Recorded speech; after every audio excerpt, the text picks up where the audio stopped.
everybody. Welcome to Go Bold. My name is Jody Tariwala, and I'm your host. In episode 1, we introduced you to the Halifax class frigate of the Royal Canadian Navy. There are 5 Halifax class frigates based at Canadian Forces Base Esquimalt, which is just behind me. These ships are the primary surface combatant for the Navy. And in episode 1, we introduced you to what's known as the command triad. And that comprises the commanding officer, the executive officer, and the coxswain. And together, these individuals come together to lead the ship. In this episode, we begin with an interview with Vice-Admiral Angus Topshee, who at the time was Rear Admiral Topshee, and he was commander of Maritime Forces Pacific. The Admiral shared his motivation to serve and what it was like to lead the formation, and he shared a bit about the ships that were under his command, including the Halifax class. Vice Admiral Topshee is now the commander of the Royal Canadian Navy, so we feel very fortunate that we got his insight into the Navy itself. We continue with Lieutenant Commander Justin Simmons, who is the executive officer of HMCS Ottawa. Lieutenant Commander Simmons was very kind to give us an above-deck tour of HMCS Ottawa. We also had the very rare opportunity to visit below the waterline of a Halifax-class frigate. And you might ask how we got to do that. Well, HMCS Ottawa was in dry dock for a short period of time, so we had a wonderful opportunity to go beneath the ship and get a tour of an area that few people ever get to see. So welcome everybody to Go Bold, and we hope you enjoy this episode. Admiral Topshee, thank you so much for joining me on Go Bold. It's great to have you on the show. Tell me a little bit about what made you join the military? What considerations did you have in doing so? And tell me a little bit about why you picked the branch that you specifically did. Well, first of all, I didn't pick the Navy. I actually picked the Air Force. Oh, no kidding. I joined from a desire to attend the Royal Military College in Kingston. I got the idea in my head somewhere that that was the place to go to school. My parents loved the idea that they'd pay for my 4 years of university education. And I loved the idea of serving my country. So I joined the Air Force. I went out to Portage La Prairie in my first summer in the military. And after 17.2 hours of military flying time, the Air Force decided that perhaps I should try something else. And eventually I found myself in the Navy, which was great. My grandfather served in World War II on the North Atlantic run, up in Murmansk run as well, around the world actually in the Royal Canadian Navy, and so I was proud to follow in that tradition. And it's just been a wonderful blessing for the 32 years I've been in uniform to serve the country and see the world. Yeah. I've been to every continent except Antarctica. I've sailed in pretty much every ocean and sea there is. The 3 things that I've got left to do on my bucket list in terms of nautical operations are: I've never been around Cape Horn in a ship. I've never sailed through the Great Lakes and into the St. Lawrence Seaway and into the Great Lakes in a warship. And until recently, I didn't have anything else that I added on the list, but now I have to add Transit the Northwest Passage on a Canadian warship because Harry DeWolf did it last year, and now I'm incredibly jealous the sailors had that. Yeah, that would be awesome. It would be an excellent experience. Tell me, over the years, you've now been serving for how many years? It's coming up on 32 pretty soon. On 32. So how have you seen the Navy change and evolve over that time? It's been pretty interesting. The Navy I joined was a Navy that had just come through the Cold War, so I joined in 1990. As I did my first sailing and experience, all of the people who were sailing those ships had been ready to operate in the North Atlantic to defend convoys resupplying Europe in the event of World War III against the Soviet Union. And then we went through a couple of decades where the focus was on keeping the seas free and open for everybody, on the free flow of commerce around the world, dealing with sanctions and enforcement of UN resolutions in the Middle East, and anti-piracy operations off the coast of Somalia and other places around the world, doing humanitarian assistance, disaster relief in places like Haiti. So we were a Navy that was really focused on maintaining peace in a peaceful world. And now, we seem to be heading back to a period of time where there are real world threats to that international peace and stability. We need to be prepared to fight peer competitors on the high seas, and that is changing the dynamic of the Navy again, forcing us to go back to those warrior spirit, the real warfare focus that we had in the Navy that I joined, and that rightly we focus on what we needed to be done. And so the Canadian Navy always needs to adapt to what's needed, and I look forward to us adapting to reflect the current security environment. And in that context, or I guess in that same vein, you have to adapt to exactly what you're being called upon. And so obviously the world situation is as it is today, but there's also domestic duties that the people in your formation have to deal with as well. That's right. And so one of the great things is the Harry DeWolf class that we've introduced to service. And so the fact that now we've got a ship that can go through the northern reaches of Canada, patrol that third coastline that has always been the purview of the Coast Guard, but now the Navy's got a presence up there because we're seeing increased challenges to sovereignty and security around the world. And while we don't really see a lot of that in the north right now, we want to be prepared and ready to respond to it. So it's great that the Navy's got the ability to go up there. But the more impressive thing about the Harry DeWolf class is it's got the ability to carry a whole lot of stuff, and it's got the sea-to-shore connectors to be able to deliver effect from the water onto land. And so if that was helping an isolated community along the BC coast deal with an emergency, the Harry DeWolf class will bring that capability, and throughout the Atlantic Canada region as well. Awesome.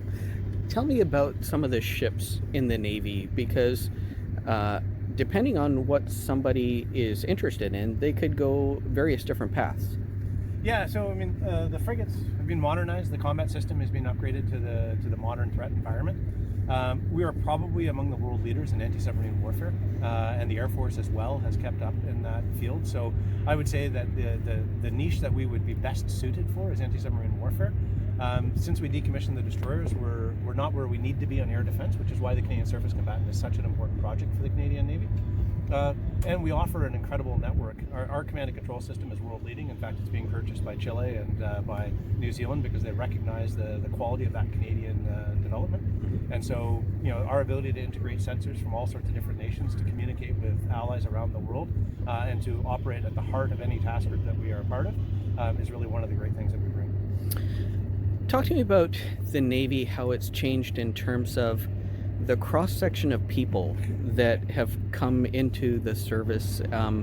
I had the fortune to go on HMCS Winnipeg recently, and I was actually pleasantly surprised by the various backgrounds, colors, races, ethnicities. I thought it was awesome. Yeah, I mean, we're still not where we need to be. So the reality is today, the Canadian Armed Forces is 71% white male, and that is not what Canada is, and that's not what we need to be. So we're working hard to change that. The Navy I joined, women were serving in the Navy, but in very small numbers. In fact, I served on ships that had as few as just a single woman on board. But I've also served on ships that have had up 30% on board. And one just interesting combination of circumstances where, despite the fact that the Navy only has about 15% of its ranks are women, we had 30% on one ship, and it was a wonderful dynamic on that ship. And you're right, the diversity in the Canadian Armed Forces is growing steadily. It's really good in the Naval Reserves. Every chance I get out to see a Naval Reserve division where I really see Canada reflected there. And what we need to do is make sure we maintain that diverse and inclusive workplace so that those people continue to move up through the ranks, and so that we see more of that. And one of the things I'm most proud of right now is HMCS Winnipeg is commanded by Nick Faltin. Megan Coates will take over Calgary, I think, later this year. Regina, actually. So we're going to have 2 women commanding frigates on the West Coast. So that's 40% of the West Coast frigates will be commanded by women. Out here, we've got Nadia Shields is commanding Saskatoon down on deployed operations. Maud Ouellette-Savard is commanding our fleet school, responsible for training and creating all sorts of new people into the Canadian Navy. So it's fantastic to see how well women have done in the Navy, and now we need to do a better job to make sure that all of that diversity from different cultures and different ethnicities is reflected in the Navy as well. Right on. So what would you say to people who are interested in the Navy or in the Canadian Armed Forces as a career? For those people that might not be familiar with military service, what could they expect? Well, the first thing I tell them is don't make my mistake, just join the Navy straight off the bat. And that we really do have the value proposition to join the Navy, see the world. We are a globally deployable Navy, a globally employed Navy. Our ships go around the world. In fact, we've got sailors right now down in Antarctica. We've got sailors that operate regularly in the Arctic. We've got sailors right now in Europe, and we're deploying 2 ships and an entire task group across to Asia Pacific later this year. We've just had 2 ships come back from Africa. So if you join the Navy, you're going to see the world. You're going to do great things for Canada. And the value proposition for the Navy is you can serve your country, see the world, and make a difference. Awesome.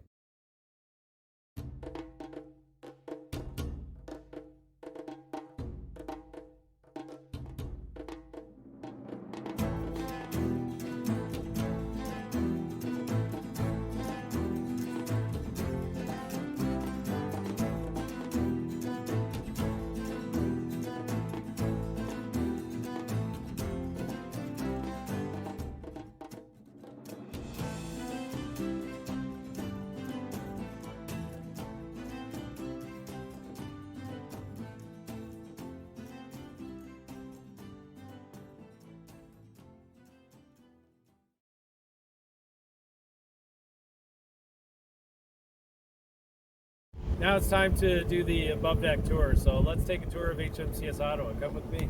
Awesome. So as you're aware, 12 of these ships, 12 frigates.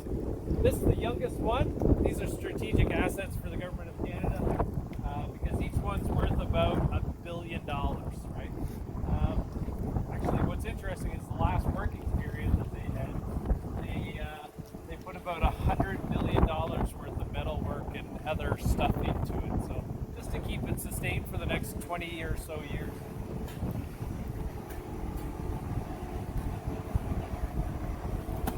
So now we're on the flight deck. What's crazy is when you start seeing, it's hard to get a real perspective until you actually see one of our Cyclone CH-148s on board because it fills the flight deck. Of course, in order to make sure we have it at sea, they've got to fold it up and bring it into the hangar. So the Cyclone was heavier than the Sea King. So the last work period, they had to do modifications as far as light placement, reinforcing the deck and all that, just to make sure that they could actually land it safely over the next period of time. So this does hold and host the CH-148 Cyclone. We actually have an air det on board, which is a bit unique because we're not quite at the same readiness level as a deployer. We're just about to do that, but we've had our air det since last June. So, and we're very proud of it. They've done a lot of work. So, as you're going to see some people that are going to be doing some exercise. It's that time of day when each day we exercise the duty watch just to make sure that we're fresh. A couple other things I'll point out. You can see up top, on top of the hangar, I call it R2-D2. It's actually the close-in weapon system. So this multi-point or single-point defense missile ship, right? So this ship is meant to defend itself. It has various stages as far as accomplishing that with different weaponry and sensors. If the Sea Whiz is going off, that's your last chance, right? It's very effective though. It puts out over 2,000 bullets per minute, or its capability is to put out over 2,000 bullets a minute. Essentially, it's a lead ball. Let's head forward into the hangar.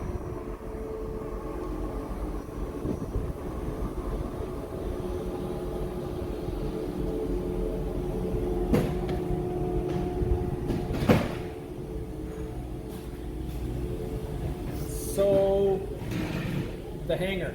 You can see it's a lot smaller than what the flight deck is. In order to fit the helicopter in here, there's a lot of folding that they have to do. What's really neat is the bear trap. So just below this cover is a bear trap. It's Canadian design. It's meant to actually help with the landing of the helicopter. So essentially like a cable would come down from the helicopter. This would attach on, and it would actually use a mechanism to pull the Cyclone down, the helicopter down onto the ground. So really its design is meant to, in heavy sea state, or if it's a training purpose for the pilots, that's what they use it for. But this is the pilot space. We always keep it set up so that they can access it even when they're not here. We'll head over here. On ships that don't have a Sea King or a Cyclone, they would use this space as a gym, which is pretty conventional, but you'll see throughout Ottawa, we've got gym equipment everywhere.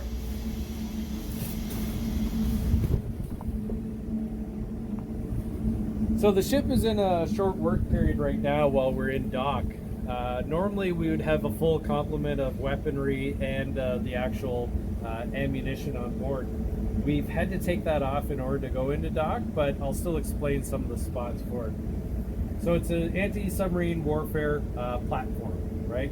So we have torpedoes. Now, this ship is not really geared to use the torpedoes.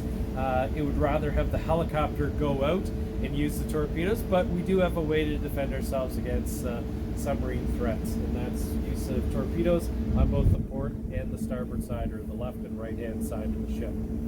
Right here, so would normally be housed our harpoons. That's our ship-to-ship warfare defense mechanism. So it's a harpoon, it's a big missile. It goes out about 70 plus miles, from the ship, so over 120 kilometers away from the ship, in order to defend the ship from another surface threat if required. And then just forward to that is our ESM missile. So the missile is set up for anti-air warfare. So this is really to go out and touch someone, right? If the ship has an organic threat that is coming towards it and it needs to be able to neutralize it, the ESM would be set up for that.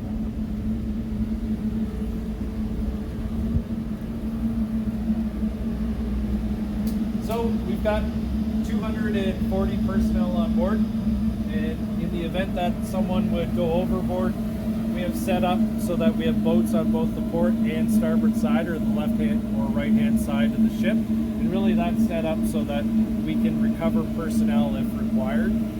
We have Zodiacs, 2 Zodiacs, and then 1 rigid hull inflatable boat. That rib holds about over 12 people, and that's really set up for our naval boarding party, or our NTOG, so Naval Tactical Operation Group can use that if we had to do some kind of maritime interdiction.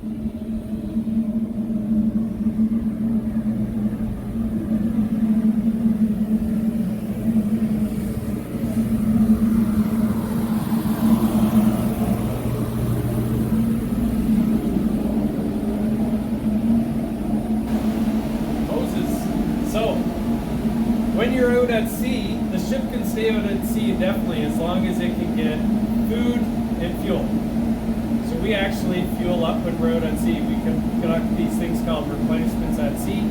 Essentially, there's another ship about 36 to 50 meters away from the ship, and while we are going through the water, we get our food and fuel as a provision. Some of these hoses will facilitate that.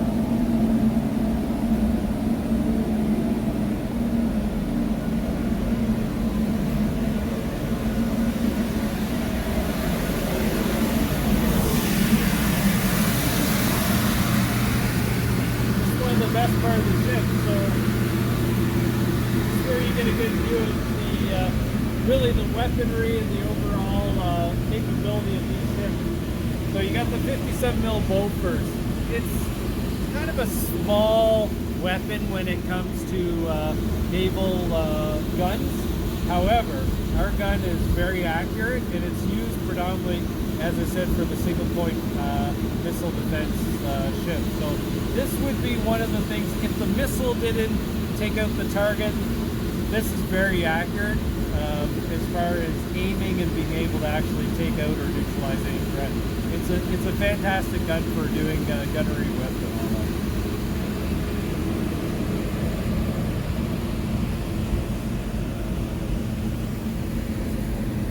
So you got 2 cables here. This one is our working cable. It's set up for if the ship was taken out and needed to be under tow in order to get out of danger. This would be a way for us to hook up to another ship using a seamanship evolution for that. It's not used often, but the most prominent time that it is used on the coast here is when we have to go to one of the Navy buoys. So if you see one of those buoys out in the water, the large one with the Navy side on it, you'll see it off of Esquimalt Harbor. That's where we can actually go alongside. It's essentially like going to anchor. And of course, we got the anchor cable and the anchor. It's about 2,800 kilograms or 2,800 pounds of weight. The anchor cable is set up so that it can hold the ship in any sort of conditions. There's 8 shackles. Each shackle's about 90 feet. So it can really hold it. It's designed so that when you are in a position where you can't be at sea, but you need to go somewhere safely, you can go to anchor. And of course, from here you get to see all of the sensors and weapons that we have for the ship. So starting right from the top, there's a number of sensors that help us as far as making sure that we can hear acoustics. They're passive sensors for any other platform that may be out there. You can see the large radar there just about halfway down. And if you were in Halifax, you would actually be able to see contacts, air contacts, fairly far away. Someone said as far away as PEI, so over 200 kilometers away. What the ship does is it would pick up a target using the 3D radar, and it actually formulates it, uses the command management system or the combat management system on board ship to tell you whether it's a threat or whether it's actually like it could be a regular air contact, like an Air Canada flight. What that does is it takes the target, and then it would pass it if it was a hostile target. It could pass to one of the other sensors in order to actually put energy on it, and that's most predominantly with the fire control radar. So just above the Raytheon, you can see the fire control radar, and that would be used for firing the main gun. Awesome. Thank you very much. That, my friends, was the executive officer of HMCS Ottawa, Justin Simmons. Thank you so much. Thanks very much, Jody. Thank you very much. This is an awesome above deck tour of the Halifax class frigate.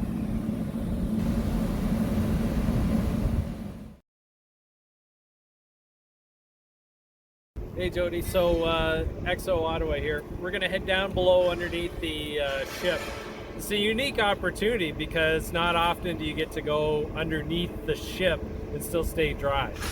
The most important thing about this is going to be able to see really how big the ship actually is, because it's hard to really gain that perspective. What I hope that you gather from it is just how cool it is and how much engineering design was behind underneath the ship, and just to keep it as a warship, maneuverable ship. Yeah, Awesome. So let's go see. Lead on. Thank you. Yeah, so this dry dock, interesting story about it, is it was part of the deal for Confederation. And as you see, like, a lot of it is sandstone. So someone told me that a lot of this was ballast stones, but I think that was just part of the story. But the most important thing is they needed to have a dry dock on the West Coast. So part of Confederation, this was part of the deal. Awesome. And to what degree of the ship is underneath the water when it's in the water?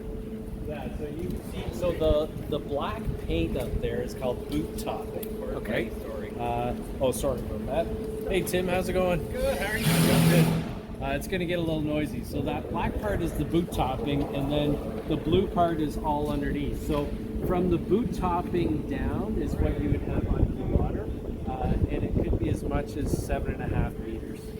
So about 25, 30 feet. Underwater. Yeah, underwater. Cool. The most important thing, I want to show you the dry cloth.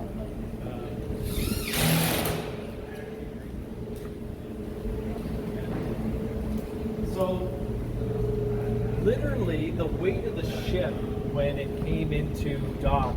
So what they did is they brought us in with tugs. They had one tug kind of leading on each side, and then we had one tug headed from the bow, kind of helping us get pushed in. Once the ship started to go into the dock, it was actually the lines that pulled us along into the dock, and the docking master, which was on top of the hangar top, was guiding that in. Once that happens, they have to start draining the water, because you can imagine the water was up way up there, right? You can see before the steep steps there, that's what the water was up to. So this was all underwater. So they start draining it down, and they drain it to about 1 foot off the bottom, so where the dry dock blocks are. And then they have to slowly bring it down and make sure that the crush block is actually in place. So here you go. This block right here took literally the entirety of the weight of the ship when it crushed down. So super important. We talked about leadership and all that, right? You need to be physically strong. You need to be present. So you have to actually be here, and you have to be prepared for it. So the crush block is kind of symbolic of leadership as far as taking the entirety of the weight of the Navy, right? The weight of the ship, the responsibility. And what's really neat about this is if you see all of the blocks along here, when all the water was taken away, that's what was holding the ship. You didn't need all these supports. Right. This was from the wind, right? Like in case there was any wind, that's why they need those supports and these supports. supports along the side here. Right. Yeah. The blue paint and all that, that is anti-fouling paint, so a lot of that is just to keep any sea urchins or anything like that off. Right. Yeah, so that's why you see the Amazing. And so what we're looking at right above us is one of the shafts. Yeah, so this is the port shaft line right here. We're getting some work done on the shaft lines. It's about 55 meters long, the shaft line. It's broken into a number of different parts where it can be actually broken apart in order to do the maintenance. But in normal operation, you would see it just like this, but underneath the water. How often would a Halifax class frigate end up in the dry dock like it is right now? I think this is a very, very unique. Sorry, I don't want to say unique. This is a somewhat rare event that we're very lucky to see here. Yeah, so this was not expected. When the ship came out of dry dock from across the way, it was expected to stay in the water for about 5 years. Wow. So this is a unique thing, and usually if there's an emergent repair that needs to be taken care of, then this is why this dock is important. Right. Yeah, so right. It's kind of neat, you know, in that we're able to actually take care of our own ship in this respect. Right? Yeah, and just for interest's sake, what exactly is happening? Like, what was the reason to come back into dry dock? Yeah, so there needed to be some maintenance on one of the pitch for the ship. So essentially, just making sure that it was correct before the ship deploys for our maintenance. Awesome. Yeah, let's go forward though. Yeah. How much does the ship weigh again? 5 tons. 5 Yeah. 5,000. 5,000 tons. Yeah. Yeah, it's crazy. Have you seen? So the keel is actually flat. Take a look at that. Like, it's flat. Oh yeah. Yeah. Wow. You would think it would go into like a V, Like a and all V that. shape, Yeah, right, yeah. but it's flat. So, and I'm a diver, so I've been underneath these ships I don't know how many times, and I didn't know that until I came out.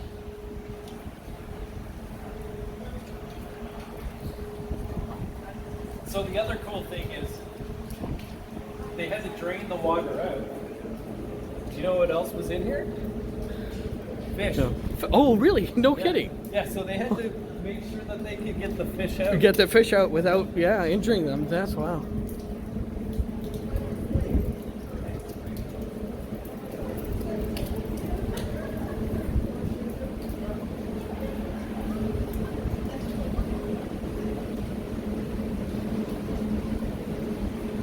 So this part right here, you can see, obviously when it was in VSL, this was the area where the support beam was on, so they weren't able to paint it the same. Oh right.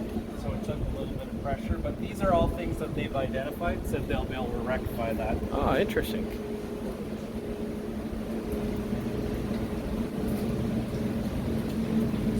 Now look at this. Okay, so normally the numbers are pretty prominent up there, but look how big it is. 3 foot. It's massive. This is definitely a unique opportunity that you would not normally be able to see. It's phenomenal.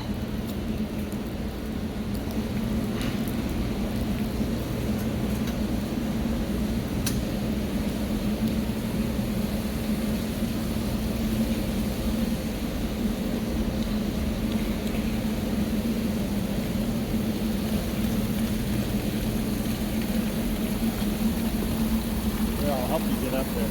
Cheers. Yeah.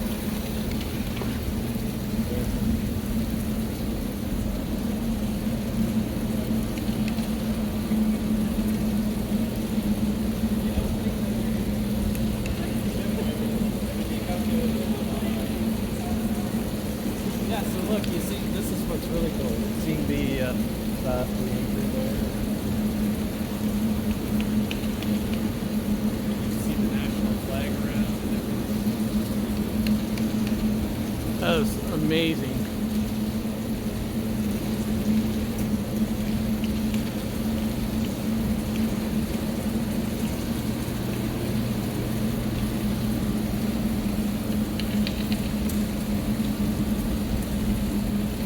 This definitely gives a perspective of size of the Halifax class.